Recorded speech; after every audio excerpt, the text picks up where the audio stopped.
Political science के first year के students, आज हम फर्स्ट पेपर के फर्स्ट यूनिट का टॉपिक पढ़ने जा रहे हैं और वो है राजनीति विज्ञान का अर्थ और परिभाषा, यानी meaning and definition of political science. Students, हम इसका अर्थ जाने उससे पूर्व ये जानना हमारे लिए आवश्यक है कि राजनीतिक विज्ञान को विज्ञान क्यों कहा जाता है, इसके आगे विज्ञान या साइंस क्यों लगता है। शायद आप लोगों की भी ये जिज्ञासा रही होगी कि आर्ट सब्जेक्ट का ये विषय साइंस क्यों कहलाता है।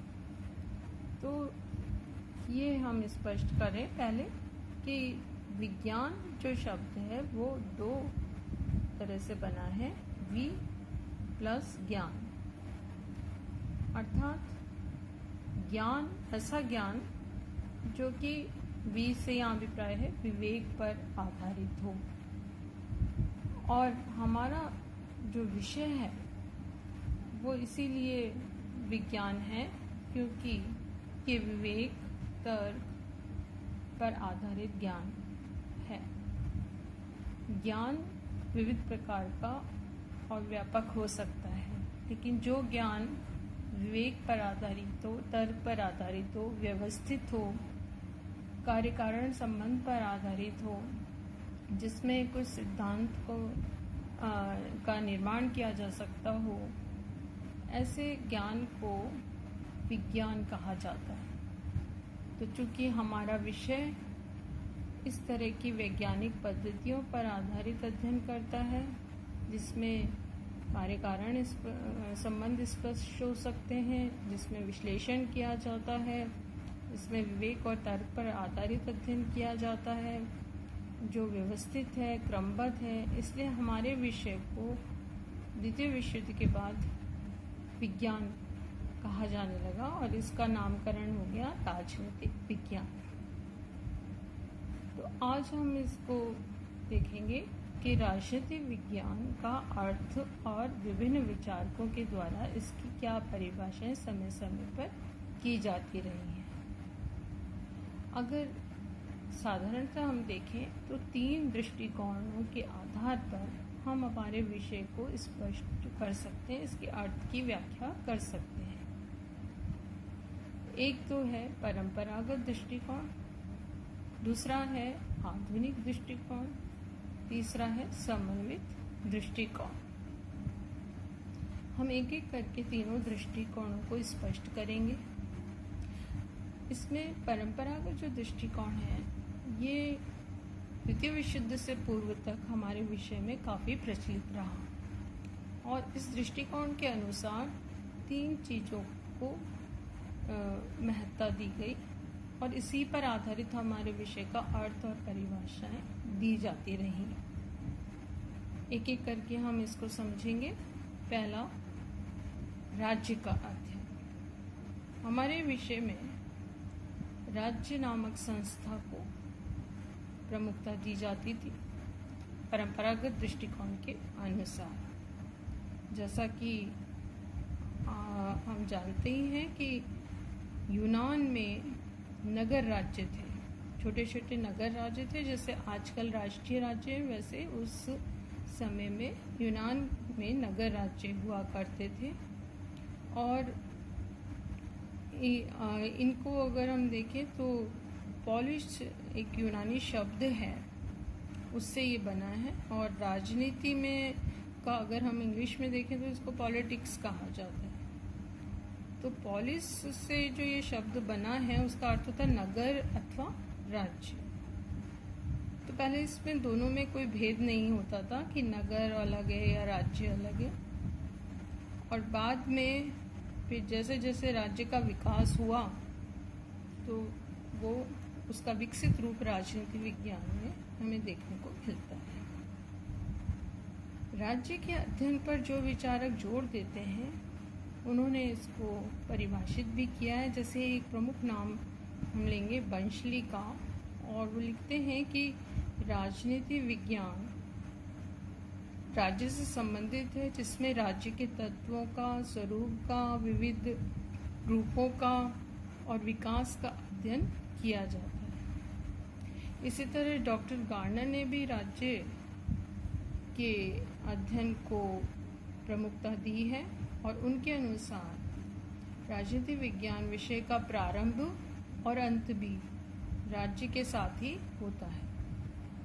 और भी कई विचारक हैं जो इसको राज्य के अध्ययन को ही राजनीति विज्ञान का अर्थ बता करके स्पष्ट करते हैं, परिभाषित करते हैं, जैसे गैरेज, गुडनाव, एक्टन, डॉक्टर जगारिया। ये इन्होंने भी इसी आधार पर इसको परिभाषित किया है। तो इस तरह के राज्य के अध्ययन में जो परंपरागत अध्ययन दृष्टिकोण था वो ये अध्ययन करता रहा कि राज्य क्या है, राज्य के तत्व क्या हैं, राज्य की उत्पत्ति कैसे हुई, राज्य के कार्य क्या हैं। इसे एक औपचारिक संस्था के रूप में वर्णनात्मक अध्ययन ही किया जाता रहा और राज्य नामक संस्था के औपचारिक अध्ययन पर ही आधारित अर्थ को प्रमुखता दी जाती रही। इसके बाद कुछ और विचारक थे जिन्होंने भी परंपरागत आधार पर इसके अर्थ को स्पष्ट किया और उन्होंने इस चीज़ पर जोर दिया कि राज्य का अध्ययन सरकार का अध्ययन है। सरकार जो कि राज्य का एक मूर्त रूप है। राज्य यदि अमूर्त रूप है तो उसका मूर्त रूप, प्रत्यक्ष रूप सरकार है, जिसमें इस चीज़ों का अध्ययन पर जोर दिया कि सरकार क्या है, सरकार के उद्देश्य क्या हैं, सरकार जो है वो क्या क्या कार्य करती है, सरकार के विविध रूप क्या हैं, विविध अंग क्या हैं, और इनका विशद व्याख्या ही की जाती रही संस्थागत रूप में, औपचारिक रूप में। सीले एक विचारक हैं जो कहते हैं कि राजनीति विज्ञान उसी प्रकार सरकार के तत्वों का अनुसंधान करता है जैसे संपत्ति शास्त्र संपत्ति का, जीव शास्त्र जीवन का, बीजगणित अंकों का, ज्यामिति शास्त्र स्थान और लंबाई चौड़ाई का। तो जैसे एक विशेष प्रकार का अध्ययन ये विषय करते हैं, वैसे ही हमारा विषय जिस चीज़ को प्रमुखता देता है वो है सरकार का अध्ययन। ऐसे ही लीकॉक एक प्रमुख विचारक है, उन्होंने भी राजनीति विज्ञान को सरकार से संबंधित ही विद्या माना है। तो इसमें केवल और केवल सरकार के अध्ययन को ही प्रमुखता दी गई थी। तीसरा विचारकों का वर्ग जो ये मानता है कि राज्य का अध्ययन ही नहीं, केवल सरकार का अध्ययन ही बल्कि राज्य और सरकार दोनों का ही अध्ययन राजनीति विज्ञान का अध्ययन है। इसका अर्थ उन्होंने दोनों के अध्ययन पर जोर देते हुए दिया है। इसमें एक प्रमुख विचारक हैं पॉल जेनेट। उन्होंने परिभाषित किया है कि राजनीति विज्ञान समाज विज्ञानों का वह अंग है जिसमें राज्य के आधार और सरकार के सिद्धांतों पर विचार किया जाता है।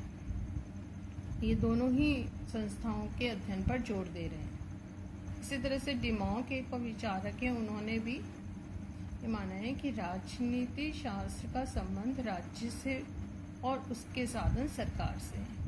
ये स्पष्ट करते हैं कि राज्य साध्य है तो उसका साधन सरकार है और दोनों का ही अध्ययन और करना आवश्यक है और उसी के आधार पर राजनीति विज्ञान का अर्थ किया जा सकता है। गिलक्राइस्ट ने भी ये माना है कि राजनीति विज्ञान राज्य और सरकार की सामान्य समस्याओं का अध्ययन करता है।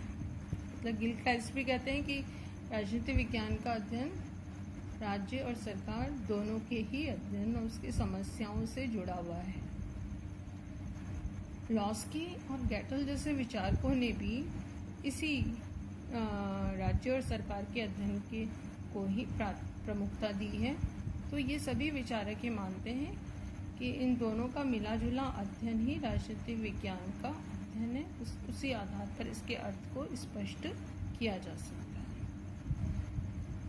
इसके बाद हम देखेंगे आधुनिक दृष्टिकोण, और आधुनिक दृष्टिकोण का जो उद्भव है वो हम 1945 के बाद या द्वितीय विश्व युद्ध के बाद हमारे विषय में देखते हैं। और ये परंपरागत दृष्टिकोण में जो कमियां रह गई थी, उसमें अपूर्णताएं थी, उसके फलस्वरूप अस्तित्व में आया और इसने नए जो विषय के नई प्रवृत्तियां हैं उसको प्रारंभ किया। क्योंकि परंपरागत दृष्टिकोण के प्रति असंतोष की स्थिति थी, तो इसलिए इस दृष्टिकोण में परिवर्तन किए गए। हमारे विषय को व्यापक यथार्थवादी बनाया गया। विषय में व्यवहार परक अध्ययन, मानव के राजनीतिक व्यवहार के अध्ययन पर जोर दिया जाने लगा। विषय को अंतर अनुशासनात्मकता के आधार पर जोर दिया जाने लगा। विषय में जो राजनीतिक तत्व ही नहीं बल्कि जो गैर राजनीतिक तत्व थे उनको भी जोड़कर अध्ययन किया जाने लगा।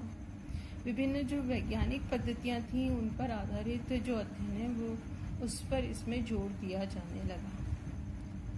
इस दृष्टिकोण के अनुसार कई ऐसे तत्व जो अब तक हमारे विषय में अध्ययन नहीं किए जाते थे, जैसे शक्ति, प्रभाव, सत्ता, नियंत्रण, निर्णय, ऐसे विषयों को भी अब अध्ययन करने पर जोर दिया जाने लगा। कुछ प्रमुख आधुनिक राजनीतिक विचारक हुए हैं, जैसे Arthur Bentley, Catlin, Lasswell, Kaplan, Robson, हज़ार और स्टीवेंसन। इन विभिन्न विचारकों ने आधुनिक दृष्टिकोण के आधार पर इसका अर्थ और परिभाषा की है, जिसमें कैटलीन के अनुसार यदि हम देखें तो उन्होंने ये परिभाषित किया है कि राजनीतिक विज्ञान का अर्थ शक्ति का विज्ञान है। राजनीतिक विज्ञान शक्ति का विज्ञान है। लॉसवेल और कैपलॉन के अनुसार एक अनुभविक खोज के रूप में राजनीतिक विज्ञान शक्ति के निर्धारण और सहभागिता का अध्ययन करता है। इसी तरह डॉक्टर हज़ार और स्टीवेंसन ने भी शक्ति संबंधों के अध्ययन को राजनीतिक विज्ञान का अध्ययन माना है। इसी तरह से इसमें कैटलीन का ने परिभाषित किया है कि राजनीतिक विज्ञान शक्ति और नियंत्रण का वही स्थान इसमें है जो अर्थशास्त्र में मांग, पूर्ति, प्रतिस्पर्धा और मूल्य का होता है। तो कुल मिलाकर अगर हम आधुनिक दृष्टिकोण को देखें तो इसने हमारे विषय का अर्थ ही बदल दिया, परिभाषाएं परिवर्तित कर दी और विषय को व्यापकता प्रदान की। इसमें व्यक्ति और व्यक्ति के संबंधों, शक्ति व्यक्ति और राज्य के मध्य संबंधों को, शक्ति राज्यों और राज्यों के बीच संबंधों को कैसे प्रभावित करती है, इस प्रकार के अध्ययन पर जोर दिया जाने लगा। तो आधुनिक दृष्टिकोण के अनुसार राजनीतिक विज्ञान का अर्थ परिवर्तित हुआ, इसकी पद्धतियों में परिवर्तन हुआ। औपचारिक की जगह अब अनौपचारिक अध्ययन को भी इसमें शामिल किया गया। आदर्श परक अध्ययन की जगह व्यवहार परक अध्ययन पर जोर दिया जाने लगा। केवल संस्थाओं नहीं बल्कि व्यवहार परक अध्ययन को भी प्रमुखता दी जाने लगी।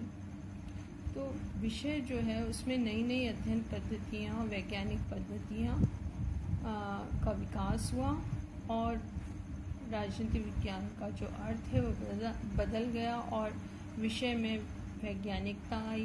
विषय का नामकरण भी परिवर्तित होकर राजनीतिक विज्ञान के रूप में लिखा जाने लगा। तीसरा जो दृष्टिकोण है वो है समन्वित दृष्टिकोण। समन्वित दृष्टिकोण पर के जो दोनों परंपरागत और आधुनिक दृष्टिकोण का मिला जुला रूप हम देख सकते हैं, जिसमें परंपरागत और आधुनिक दृष्टिकोण दोनों पर ही जोर दिया गया। इस दृष्टिकोण का ये मानना है कि जहाँ संस्थाओं का अध्ययन भी हमारे विषय के लिए आवश्यक है, वहाँ विषय में जो व्यवहारिक स्थिति है, यथार्थपरक स्थिति है, उसका अध्ययन भी उतना ही आवश्यक है। तो दोनों ही अध्ययन आवश्यक हैं विषय के पूर्ण अध्ययन को, संपूर्ण अध्ययन को करने के लिए। इसीलिए एक प्रमुख विचारक हैं जैसे पिनॉक और स्मिथ, उन्होंने इसको परिभाषित किया है। उनका ये मानना है कि राजनीति विज्ञान किसी भी समाज में उन सभी शक्तियों, संस्थाओं और संगठनात्मक ढांचों से संबंधित होता है जिन्हें उस समाज में सुव्यवस्था की स्थापना और संधारण, अपने सदस्यों के अन्य सामूहिक कार्यों के संपादन और उसके मतभेदों के समाधान करने के लिए सर्वाधिक अंतर्भावी और अंतिम माना जाता है। तो ये मानते हैं पिनॉक और स्मिथ कि राजनीति विज्ञान में जहाँ संगठन, राजनीतिक संस्थाएं आवश्यक हैं, वहाँ पर उसमें हो रहे जितने भी कार्य हैं, व्यवहार हैं, वो भी उतने ही आवश्यक है, उनकी व्याख्या करना भी उतना ही आवश्यक है। इसलिए दोनों दृष्टिकोणों को मिलाकर अध्ययन होना चाहिए, तब हमारे विषय का अध्ययन पूर्ण होगा और संपूर्ण इसके अर्थ को स्पष्ट किया जा सकेगा। पिनॉक और स्मिथ के अलावा रॉलेंट ने भी और एक और विचारक थे वियोकी, उन्होंने भी इस समन्वित दृष्टिकोण पर ही जोर दिया। इस तरह से हम ये देख सकते हैं कि हमारे विषय के इन 3 दृष्टिकोणों के आधार पर और विभिन्न विचारकों के आधार पर उनके द्वारा दी गई परिभाषाओं को स्पष्ट करते हुए हमारे विषय के हम अर्थ और इसकी परिभाषाओं को समझ सकते हैं और इन समन्वित दृष्टिकोण के आधार पर आधुनिक समय में इसके अर्थ को संपूर्ण रूप में देखा जा सकता है।